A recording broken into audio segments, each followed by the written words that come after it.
Actually, But, that's a great question. I want to do an intro, but while we're there, who is your stylist? Because I saw you in. Sorry, fun bit over now. Fun bit over.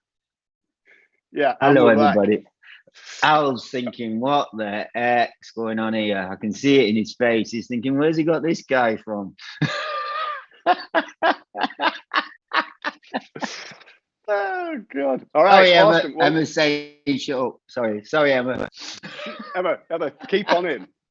Just come around with a walking stick. All right, brilliant. Well, listen, let's do a bit of a. I will say hello to everybody properly. Formal intro. All right, so thank you for joining the Elevate podcast. This evening, wherever you are in the world, we're going to be spending an hour with one of the world's most kindest, nicest blokes, Mr. Mark Owen from Take That. Thanks for the intro, Will. Today and Al and Emma. Gets bigger.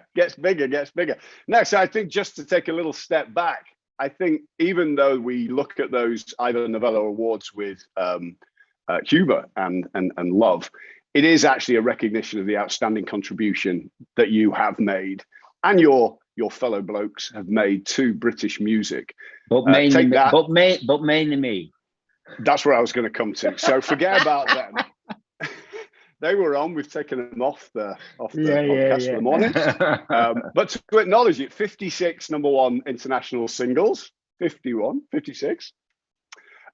39 #1 albums, 8 Brit Awards, and the new single for Mark's new album, You Only Want Me. The single is absolutely spectacular, and we tried to play it while you were coming on, but it wouldn't compete with you while you were chatting, so screwed that up.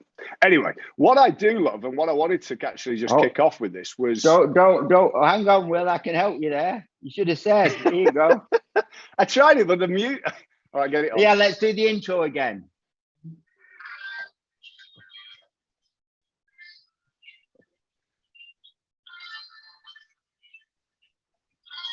Thank you very much. Thank you all very much. Thank you very much. There you go. Can't hear it. Sounds like it's in a Heinz bean tin. That's the problem when Zoom doesn't let you play the music. That's a bit. Oh, does Zoom not allow? That's a very expensive mix. I'll have you know. That cost us a lot of money to get that mix, to get that Heinz baked bean tin sound. You could maybe actually say that it was actually recorded in a Heinz baked bean tin and just make it the first. You'd probably get another award for that as well by Heinz or somebody. But anyway, all right. I don't really want to talk about. I used to have a Heinz baked bean hat that I loved. I did back in the early days. It had a Heinz. I don't know where it came from, but it was like one of my Heinz favorite hats, and I lost it. It was when Heinz was 56 varieties. I'm not sure how many varieties of Heinz there are now, whether it's still 56 or maybe there's more. Maybe it's gone up to 58 now, different varieties of Heinz. Let's throw that out there to the audience and see if we can find out the answer within the next hour of how many varieties of Heinz there are. It's a good idea. It is a good idea. So do you have a favorite Heinz product? My dad was a tomato soup man. Was he? Yeah, he was. He was red. He was the red tomato soup man. And he would always after work, he would every day, I think he had a tin of Heinz tomato soup. Seriously? Yeah, I think he did, yeah. So it came through the family, the Heinz thing. Well, that's where I was actually going to kick off. Your background, and I love that you present that. Even your Wikipedia post is based around the grassroots of you coming from Oldham. One of my favourite sayings, I actually said that to Mark when I first met him, was, "Hey, wait, do you know the way to Oldham?" And I thought that was quite funny, but he didn't answer. It was like, who the hell's asking me that question? But anyway, but just those down to earth roots of Oldham and that, being there at Chatterton Football Club and then going for Rochdale, even going Man United, but then ending on that you worked in Barclays before you started out. Just that humbleness of acknowledging your roots, I absolutely adore. I think that's probably why you have so many great friends and you have that magnetism of just being the lad from Oldham. How have you managed to keep that? How have you managed to keep that passion with all the stuff, the incredible fame that's gone through these last 30 plus years? Yeah, well, I think Oldham for me was, when I was growing up there, it was an exciting place. It's what I knew. It was the world that I knew. And I guess you always sort of grow or expand to the world that you know. But Oldham was a wondrous place for me when I was growing up. There was lots of football fields. We used to like playing football. There was lots of places we could go and play football. There was lots of old warehouses that we could go and build dens in, and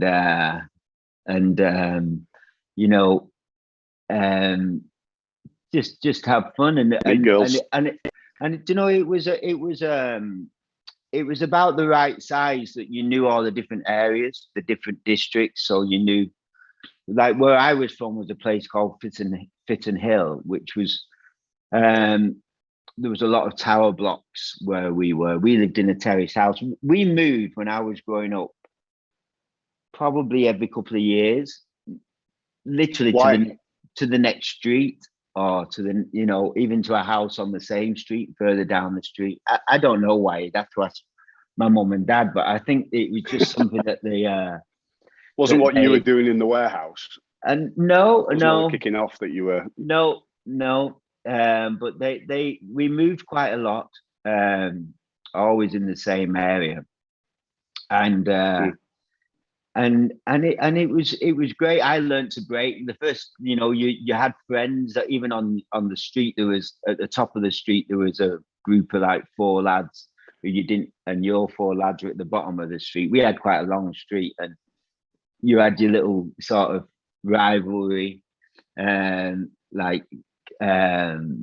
it was. We used to break dance when I was growing up. Break dancing was a big thing. So I learned. We bought Lilo, and we used to use spray, and we'd meet on the green with our stereos. I don't know whether you remember any of those. We'd basically try and reenact all those old breakdance movies. And we only lived like 4 doors away from each other, but we put the music on really loud, and we'd come round in our red tracksuits round one corner, and they'd come round on theirs, and we put the Lilo down, and we'd have a dance off with our neighbours. And then after that, we'd all hug each other and go and play football. But we're in character, and we were. Oldham was my world, and that was what was wonderful about it. The thought of sort of leaving there was never something that initially was like a thought of mine. My mum and dad, a lot of my family, my mum's sisters, and my mum was from a big family, an Irish Roman Catholic family, and so I think she had like 8 sisters and 2 brothers, and every Saturday we'd all go to my nana's house. And my nana would make this massive pot, and I guess in some ways this is some of the family and the community that I felt when I was in Bali. I guess in some ways was reminiscent of what I initially sort of grew up around. When Mum would make this big, either hot pot or corned beef hash. I remember it was like the biggest pan I'd ever seen in my life. And we'd all take a bowl of this, and then all the aunties and uncles by the evening would be idling, and the dads would all go off betting on, go to the pub and to the gamble, put some money on the horses, and they'd all come back. And if any of them won, they'd always give us like 50p that we could go to the shop, go and spend. We'd all get 50p. Coca-Cola bottles. And we'd all walk. There was a lot of us because there was like 8 there was probably about 30 or 40 of us. We were probably quite a force like, of cousins on a Saturday walking down Here the comes street. the Owens. Here comes the Owens, Peaky Blinders sort of stuff. Yeah, it was probably a little bit like the Peaky Blinders kind of vibe, and we'd all go into the shop, and it was that was the environment that I was in. And did it all change when you got into the, like, actually just take a step back. How did it transfer from working in Barclays? Can't imagine that, but that's funny. Being in Barclays and then the football, you must have got, sniffing towards that opportunity of Man U. Were you crestfallen when you started to get diverted into something that was a new area, or was this where your linoleum could come out and you could really show them your moves? Or what was the transition? Well, it's funny, isn't it? Because when you get older in life, and I don't know whether this is the same for everybody, but when you get older in life, you start to sort of piece together some of the dots of how this came about and how you ended up here, and that maybe if you'd sort of thought about it, maybe it was always sort of inevitable to some extent, So my dad was in a band, and he would go and watch him playing. He'd play in an Irish country band, so I'd go and watch him every night. Not every night, every weekend on a Friday or Saturday with my mum. And he'd play in the band. And I remember I used to fall asleep sort of under the table as it got a bit later. But he had this regular gig on a Friday or a Saturday. Yeah. And then, so that was probably my introduction to music. And from that, I got really into, I think from my mum, Elvis Presley. So I got massively, I became like a big like Elvis fan. I had this black and white annual, Elvis annual, that I'd literally read every day. I think it was a 1975 Elvis annual. And obviously back then as well, all the movies, the Elvis movies were on like Doris Day, and all those American movies used to be on BBC Two in the UK in the evening. And so I used to do the Elvis moves, and I remember the leg going and the lip, going and the lip. The first, I could still do the lip. Can you see that? So I was always around music. And the first song I ever performed was an Elvis song. It was Teddy Bear, and it was like a school talent, not a talent competition because they didn't exist back then, but somehow got onto stage and sang a song called Teddy Bear by Elvis. And then when I went to secondary school, so that was probably up until I was about 10 or 11. Then when I got to secondary school, somewhere along the way, because you meet different people and you get influenced in different ways, like music and singing became like not a cool thing. Like you can't join the choir, or you can't, like it wasn't a cool thing in our school, and I don't think we had a music teacher as such, and so it wasn't seen as being a cool thing. And so I stopped singing and performing for quite some time. And that's where football sort of came in. It was probably the '86 World Cup. But Diego Maradona was my biggest like influence, like football. Amazing. Just and in '86, like when Argentina won the World Cup, which was absolutely incredible, and we were all witnessing, a player like that. Those were the days as well when there was one television, everybody was around. Community. Yeah, everybody was around the television watching, whether it's family or friends, and everybody was sort of watching the same show at the same time. You could hear the whole street cheer if your team scored, and at the same time, the whole city, the whole nation would cheer. And I got really into football at that point. But around that time as well, I was still doing sort of break dancing, but that was more probably actually I probably might have stopped by then. I used to come home from school. My mum used to go mad because I'd have holes in all my trousers, from spinning on my knee. or in the jumper on my shoulder where I was spinning on that. And then somebody told me that if you spin on your head too much, actually maybe that You get a bald spot. You get a bald spot. So then I stopped That's doing true. head spin. True. I thought I stopped doing the head spins. And so and then school and just the general sort of getting older in school and different sort of influences. My influence mainly was not going to school when I got a little bit older, because I adored we in the later years of school, I didn't go as much as probably I could, because there was a really good chippy near us where they did really good chips and pie and chips and gravy. So so we'd sneak out over the fence and go and have go and do a chippy. But when I got to 16, and I'm going to shut up in a minute and I'll let somebody else speak, but it is about me, so maybe I won't. It is about you, so don't. Don't stop talking. Yeah. You honestly, you shouldn't. It's been 3 years since I've done an interview. I can't believe you give me this opportunity. Emma asked me to do it just so she could have some peace and quiet. Exactly, yeah. But when I was 16, I tell you what was. So I think to get out of Oldham, to sort of look outside of Oldham, the first place out there was Manchester, right?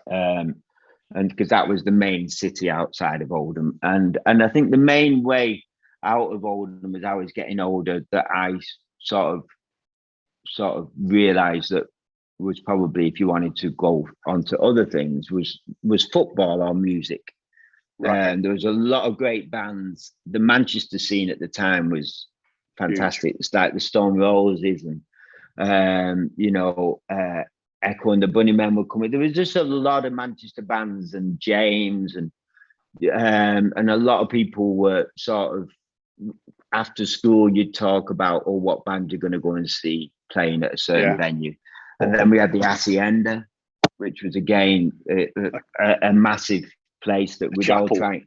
Yeah, we'd all try and get false identification and try and get in the Hacienda, and the security guards knew you were coming every week, and it just, same routine. Throw you over the fence as you got there and say, yeah, exactly. It's like, you again. Right. But music became more and more of a part of my life. But work-wise, the bank was a really solid job.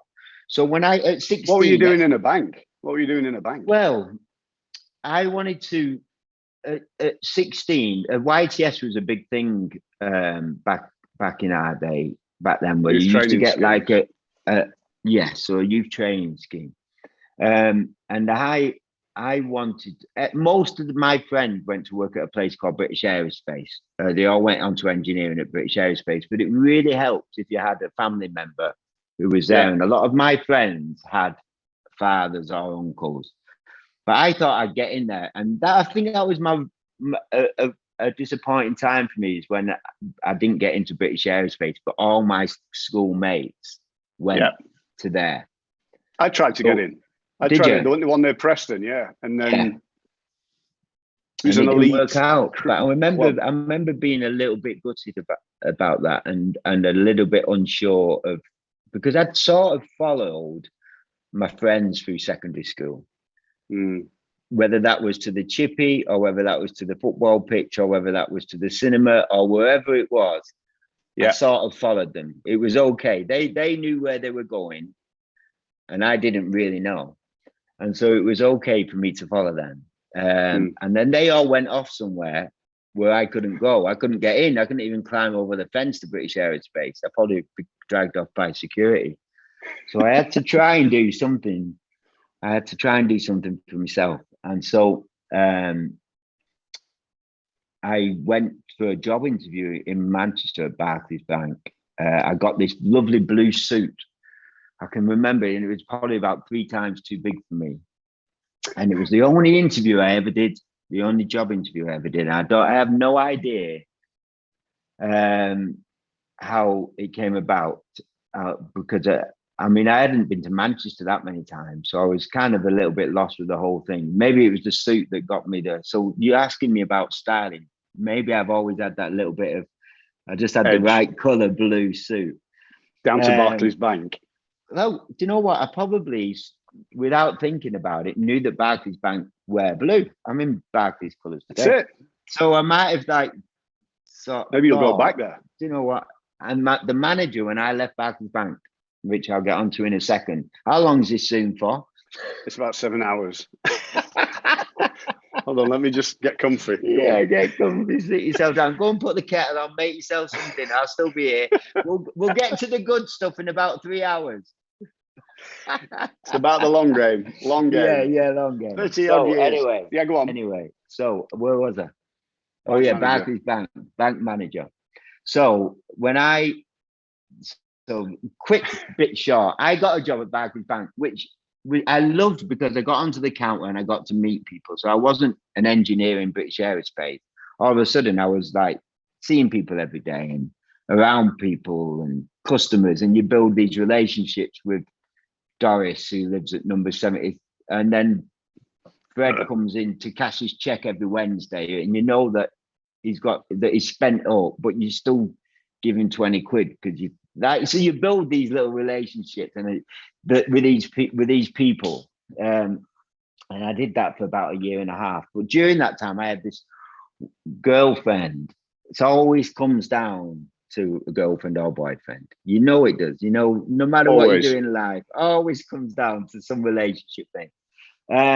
Or maybe not. But yeah. So I had this girl that I was going out with that I was pretty smitten about. I was probably about 16 and a half, maybe. Emma's texting me again. I bet she is, yeah. The dinner's in the dog. She's not. Dinner's in the dog. Yeah. She's not, I'm joking. But anyway, so Kelly, she was called. She went to Greece on holiday, and she met a Greek god.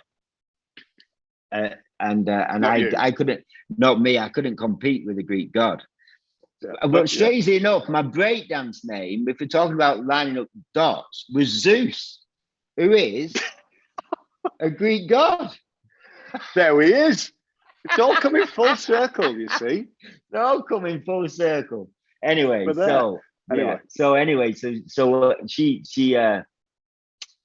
she moved on to other things. And I went into a little bit of a lull. My second lull after British Aerospace, this was now my second lull. And my mum signed me and my brother and sister up to a management agency in Manchester that did. She signed us up as a family that do sort of bit part things on, like, if you need a family on Coronation Street or any of those TV shows. Anyway, I never got any work.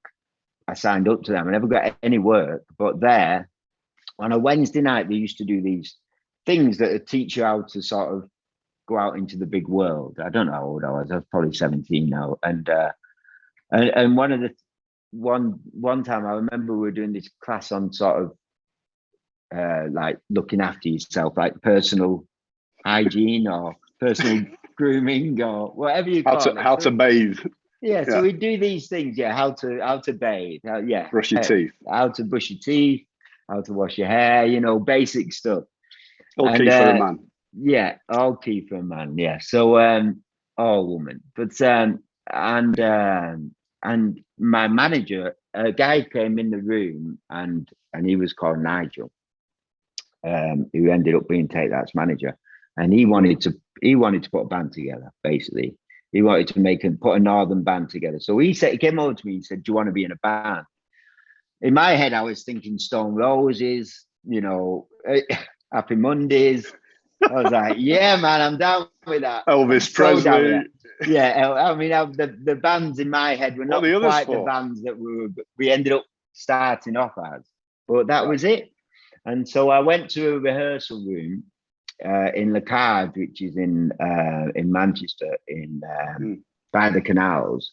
We had this rehearsal room. It was about a year, probably about 6 months after him, a year after him asking me, "Do I want to be in a band?" I got a call saying there's rehearsal like this Wednesday night, and during that time I hadn't really heard anything, and I was still playing football and still working at Barclays, and I went along, and that's where all my breakdance skills on that dance floor in the audition that I hadn't done them for three years, but all of a sudden they were all coming out. We had MC Hammer playing on in the background. I was like pulling out all my, my arm, my body popping moves, all my, all the best things with my robotics. You weren't doing your hacienda squares and all that, like you. And I got in the band. Now the truth of the matter is, there was That's only awesome. 5. Well, actually, there was only 6 people at the audition. So it wasn't like you watch these TV shows. And there was 5 of us made the band. And I think the other guy saw what kind of band it was and decided he didn't want to be in the band. He left early. He was like, "Nah, this ain't for me." Yeah. But that was it. He's at Barclays Bank. Yeah, and then he told That's us amazing. he told us all that we have to give up our day jobs. And so I went home to my mum and I said, "Mum, I'm joining this band. But I have to give up my day job and commit to it." I think he wanted to see commitment from us all. And the bank manager back to Barclays said, "I can come back whenever I want. So no matter what happens, I still know 35 years later that I could turn up to Barclays Bank tomorrow and hopefully get my old job back." You got to do that. You've actually got to find the guy.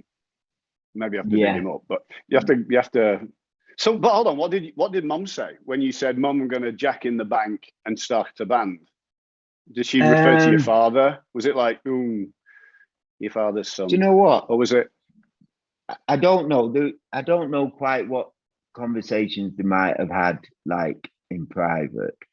But I was on quite a good wage, and I was on like £60 a week. I think something like £50, £60 a week, like £200 a month, which was like that was proper money at that age. And I remember at one point on a Friday night, these are my friends from Oldham, because they all were going out, and we were about 6 months into the band, and honestly, we couldn't get a look in anywhere. Nobody was interested. We were literally like rehearsing 5 days a week. We trying to find little things. We had the odd gig in Manchester at some club that had put us on.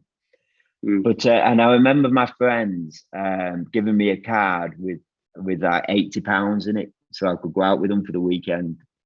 And I never forgot that. Yeah, that's awesome. It was really awesome. And they picked me up, and because I couldn't go out, I didn't really have the funds to go away with them or something, but they came around and they gave me a card with some money in, and I went away. Which is awesome. Because especially like in the north, when you start doing I've lost you, good, sorry. you start doing something. Am I back? Yeah, you're back. When you start doing good, you often lose some of your mates, or people are like, "Oh, look at you getting the attention." Or did you find that your community, because it was so down to earth, really were supportive of your mates, or did you have to transition and change how you were approaching it? I think they've been really supportive. I think awesome. at the beginning, and then I sort of drifted away a little bit. I don't think it was always easy for them, like my younger brother and sister. I think when we started to things started to sort of take off for us, them and their school and things like that. I think that they had a different experience maybe. But my friends were always, I mean, they always have, and always, I guess, will do, and they did then. We laugh a lot together, and I think that humor is always a wondrous thing. And if you can have them people that you can laugh with, whenever I see them, we end up crying with laughter. Usually, you go back there. Yeah, and I've given them much reason for them, much ammunition for them to take the mick out of some of my outfits over the years. So they usually come out different hairstyles or so, and it's wonderful. I turned 50 this year, and I got Emma, if she's not hung up yet, she might have hung up by now. Shot in the cleaver. She's probably gone now. Yeah, she's like, oh. But she gave me this wondrous video, and all my friends spoke on there about our time at school, Oh, and it was great. And they've been out here a couple of times to where I am. They were always mm, we played because we, funnily enough, we break dance together. We mm. played football. We were on the same line. We played truant from school together. We Mm. um we played football together. We went out together. We tried to get into clubs. So we've always been together in that. Little pack. Yeah, and so we've shared a lot of each other's, like we knew each other's mums and dads and families, Yeah. and I think that was a nice thing.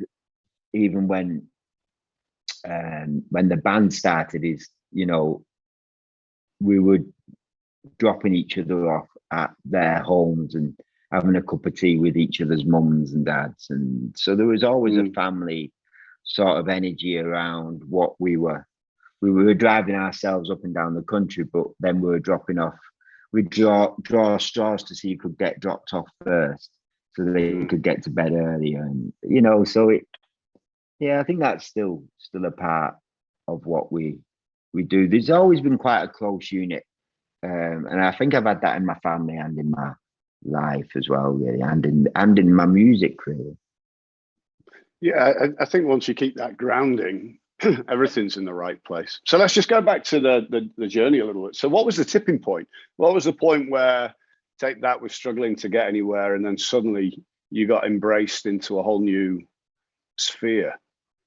Yeah, it's funny because there are many different levels of of Mm. of it that I recall, but I think one of the parts where I thought, oh, we've made it now. I guess when you have your first number one record, it's always a big moment. But we'd flown to New York, so it was my first trip ever to America, and Mm. we were five guys from the north of England, so we felt like we were in Ghostbusters or something, all taxi, those famous New York films like Yeah. Taxi Driver or whatever. And I meant How old would you have been? How old we would you have would have been at been that point? maybe I probably would have been about 18, Oh 18 and wow. a half maybe. So you couldn't drink? Oh no, we couldn't. No, we didn't Not in drink. America. No, You no. didn't? Oh no, I don't think we. Yeah, not in those early days, I think, but because we were all just so excited about the steam coming out of the grid in the road, and we all kept risking our lives to get a picture every time the steam came up out of the floor. Well, Yeah. I still Yeah, don't yeah, know what yeah. that Through the is. vents, the Through the vents on the New York New streets, and York's New York's we're all underground just system. Yeah. Yeah. and we're all just so excited about getting our pictures with a spray. And it was just whilst we were there in New York, it was back in our first number. We had our first number one, and we did a satellite link up. Again, you can imagine the satellites in those days were like proper. We turned up at this TV studio in New York, and like the satellite thing was like the size of, I mean, a football House. field, like a house. Yeah, yeah, yeah. Yeah, yeah, Stuck yeah. on the side of this building, and we did a performance from New York, a satellite link up, a satellite performance from New York, and I think that was the moment when I thought, we've made it now. This is proper. That's spectacular. And were you received in America, or they were like not really sure what these lads are saying, or Yeah, what was well, the American reaction? I think, well, I mean, again, we adjusted to where we sort of were playing. We did a tour. Is it Long Island? Yeah, yeah, just Yeah. out. So we did a tour around there. It was like in the winter. It was like no, but it was snowing. It was freezing, and we did a little sort of mini tour around some of the venues outside there. I think we as America, um, we had our first major hit in America just as we were splitting up. So we did the Letterman show, and we had our first top five. But I think by the time that we had our first hit in America, it was with a song called "Back for Good." Amazing. We'd we were we were we were we were done. We were tired. We were worn out. We didn't have much more that we could offer. We didn't feel like we could offer much more as a band at that point. I think, certain members of the group wanted to do their own thing, which was understandable. And as a band, we'd achieved a lot in quite a short time. We've done, whether it's traveling, we traveled literally non-stop for 4 years from country to country, promoting. And I mean, I remember one of my memories is when we landed in somewhere like Taiwan or somewhere. I don't really remember where we were. But I can still remember the feeling of us falling asleep in the we were doing a radio interview, and we fell asleep on the chairs trying to do this interview. So we were trying to do a lot, and it was the days where you had to physically go to these places. It wasn't like you could do what we're doing now, and I can speak to. You had to get on a plane and fly to those places and then perform and one country to another country. I mean, we were having the most amazing time. I'd come from this town called Oldham, and now I was in Korea. I was in Mexico. I was just going to places I couldn't even sort of imagine I'd ever see. But it was, and that was I think, as difficult probably as it was, the traveling and the different time zones we were working through, to see those places was absolutely, for me, just breathtaking to know that I've been to visit these countries and witness the cultures as well were so different as well back then as well. They're probably all merging a little bit more in nowadays into one big world. But then the cultures that you were stepping into and witnessing were so different wherever you went. So much pressure, though. I mean, it's just like all this work and your journey. I mean, you've been in England, and that's always home to you. But then going over to Bali, where we and many of those on the Zoom all met, and new friendships blossomed. Whoop, whoop, whoop.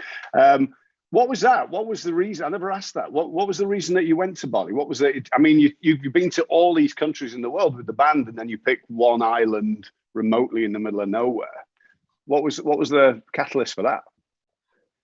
Well,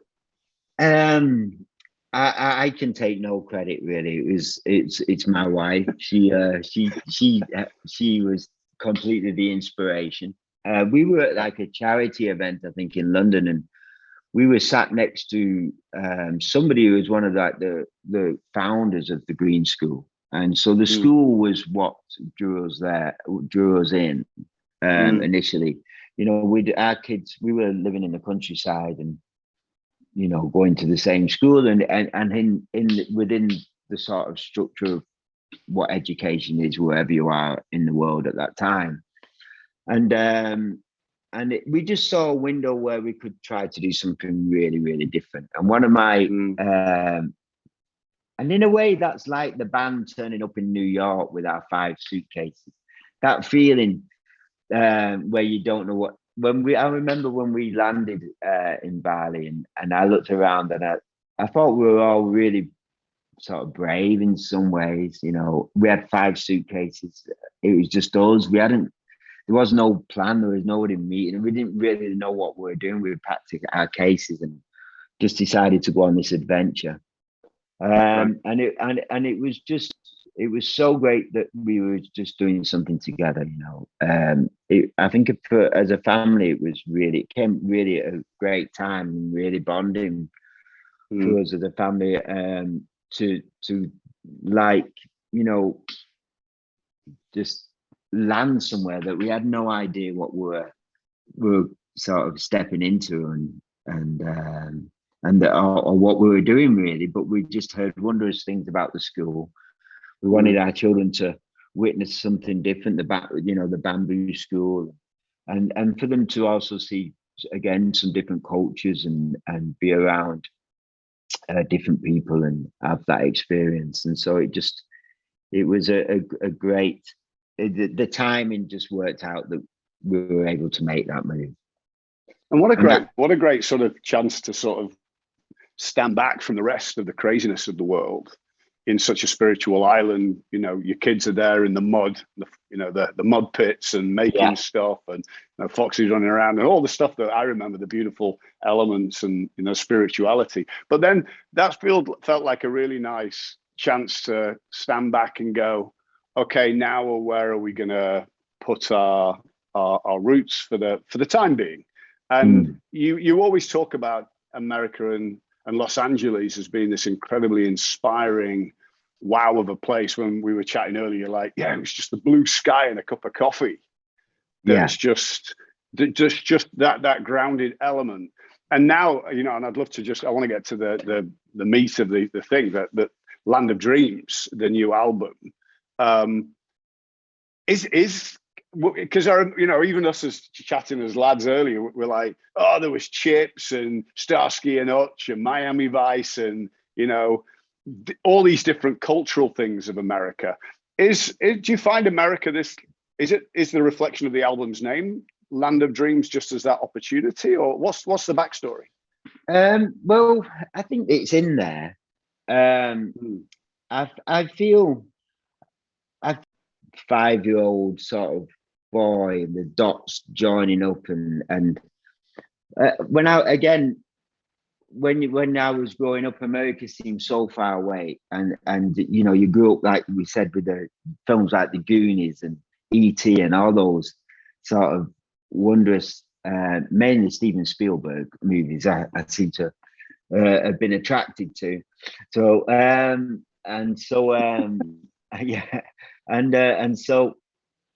I don't know. It wasn't actually my decision to come here. Again, when I went on tour while the family were in Bali, and you probably had something to do with the decision. And by the time I had arrived back in Bali, they said, right now we want to go to LA. So I was a bit like, okay, LA it is. But I love that that we've been able to do that. But I think that for me, coming out here and making a record. So I've been making records in the UK studios with UK producers, UK people, since I was a teenager. So, for a long time, I've been in a lot of the same places, doing a lot of the same things. And I think that Bali gave me the confidence that I could try and do something different. And then LA has been an extension of that. Coming out here and working with completely new people in places that, traveling around the city through skate parks with my son, as he wants to go and visit learning the city through skate parks, but also working in studios with people that I hadn't worked with before, trying to build relationships and sort of challenging myself to some extent. I remember, again, I don't want to keep going back, but there was a time when I'll go back to breakdancing, which is not about completely about it all, but I think that I do have this thing in me where I like to sort of challenge myself in one way or another, Right. I couldn't do a windmill, which is a move where you spin on your shoulders and your legs fly round and round. Yet. I couldn't do one at that time. And so then we had like a 6-week holiday, and I spent the 6 weeks trying to do a windmill so that when I went back to school that I could do a windmill. Now, one day on like week 5 at 4:24 p.m., I did my first windmill. And so then I continued to do that. And then I got really good at doing windmills. Then eventually I could do windmills with no hands and double windmills. And so that was probably something that I've kind of try to do in life. And so because in doing that, I can inspire myself and hopefully inspire the people around me or my kids. I think when you have family, what you want to do is try to inspire them or and so when I came to America, not knowing what I was going to do, but knowing that I'd like to make a record, knowing that I'd like to try to embrace sort of the world around me and fully sort of jump into it. And then obviously the pandemic came, which slowed things down, and then all the studios closed, and then I went through a point where like, oh, what are we doing here? I know nobody, we know nobody. How we're gonna sort of make this work? But what was really good is once I got off the treadmill of thinking, I have to do it within the first 12 months, and eventually the treadmill slowed down, and I stepped off, and then I landed here and just walked around a little bit and really took the time to try to make a record that was a reflection of, I guess, the life that I've sort of felt and been a part of. And I tried to put everything that I'd learned in those 30 years, actually more than that, 45 years since I first read the Elvis Annual and looked at pictures and watched his Elvis videos. I tried to put all those elements of what I love so much about what I do into this record, and so that was what I wanted to try to achieve, and I really wanted to do it for me and to say that, in the land of, like, I did it here. But I think that I wanted to believe that I wanted to believe that anything is possible and that you can make, and I think that is what that's what I'm most sort of, that's the journey that I am on, is that like anything is possible. And I think that making this record for me, my next step, Will, before I finish, is to go to Graceland, because I was going to ask, there is a picture. You haven't been. No, I haven't been yet, because I'm going to drive across country, because I could get on a plane, Will. I could be there in 4 hours. But why would I do that? Why would I do that? No, I am going to hitchhike across across America with your glasses. With my glasses. I'm not going to hitchhike. I'm going to take an RV and I'm going to drive across America, because there was this picture of Elvis outside his gates with little musical notes, and I remember when I was a kid thinking, one day I'm going to go to them gates and I'm going to stand outside those gates. And so that is the whole reason for my existence.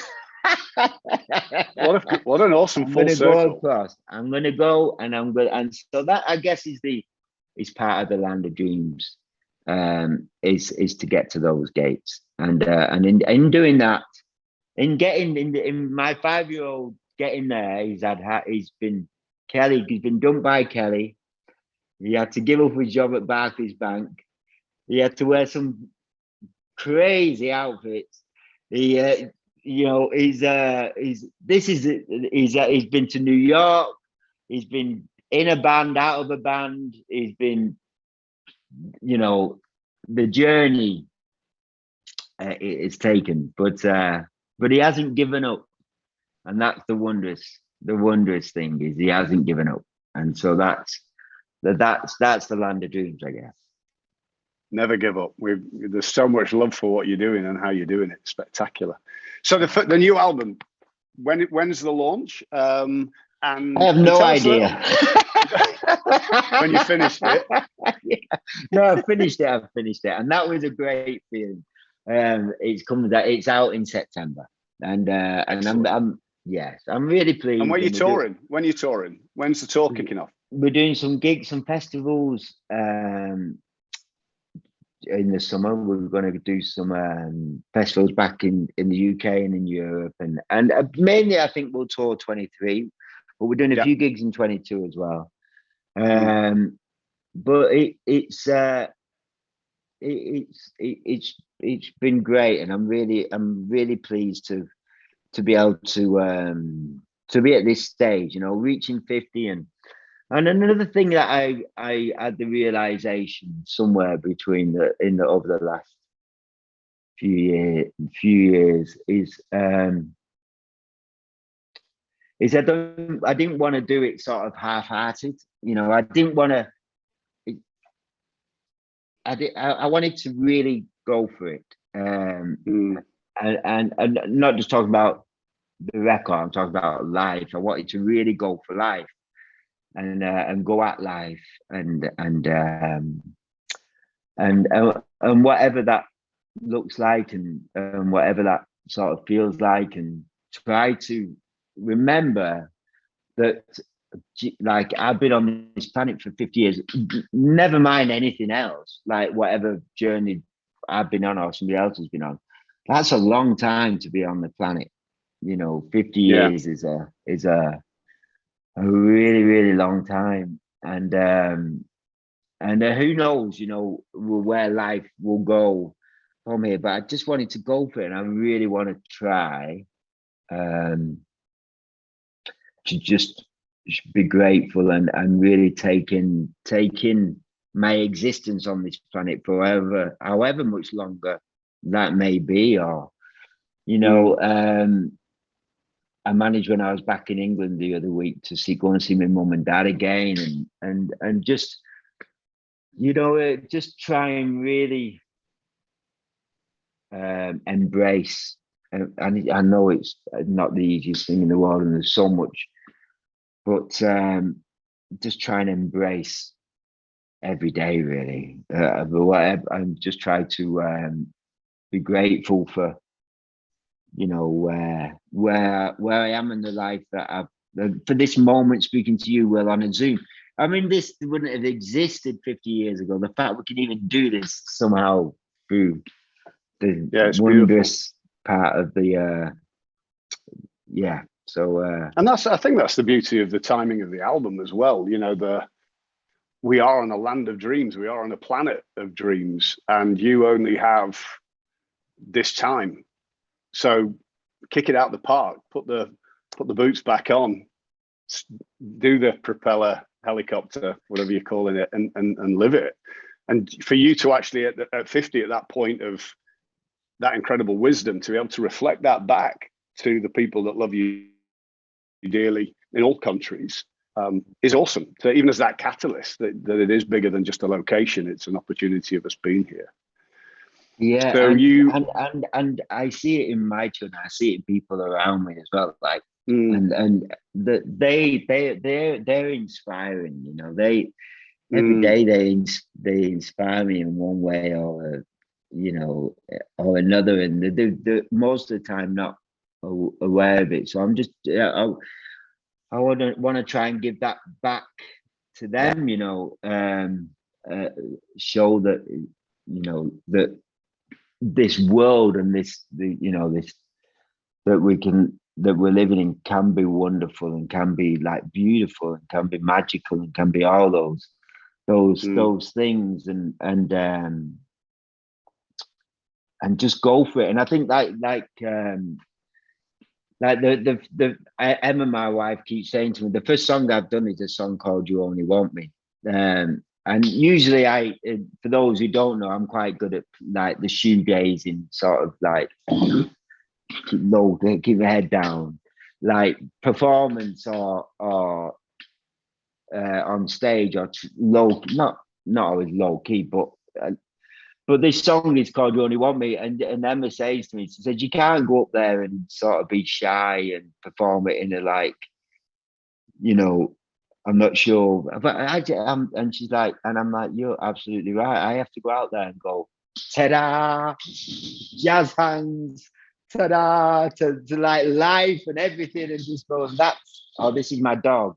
This is my dog trying to get in there. Can I introduce you to my dog? He's Yeah, honestly trying to knock the door down. 1 second. Come on, come and say hello. Trying to see what kind of dog. He's a big dog. Come and say hello. Can you see his face? He's a Doberman. He's a brown and tan Doberman. Oh, beauty. And he's called Arnold. And the reason he's knocking on the door now is because he's a little bit like me. He likes his routine. And now he knows that it's time for me to take him for his walk. And he doesn't care about anything that I'm doing. He actually doesn't even care that I've made a record. As he should. Doesn't care. He actually only cares that he gets his walk. And I give him a treat when I'm on the walk. Oh, yeah. I thought you were tap dancing. I thought you had those little metal tip shoes. I could hear the tip. It's his big feet saying, "Dad, come on." Enough. So, last question then. On that note, you give so much to so many people. How can we, as those that love you, help Mark Owen? How can we support you as the Elevation Barn? Oh, good grief! I didn't know that question was coming. Yeah, kept that in a closet. Oh, good God. Let me think. Wow, that is a big question. Well, I think I from what I know about what you guys do is you know, in the title, and thanks, Emma. I'm going to show you this. Emma just texted me. So she's answering the last questions for me. She's put, buy the album and come to the tour.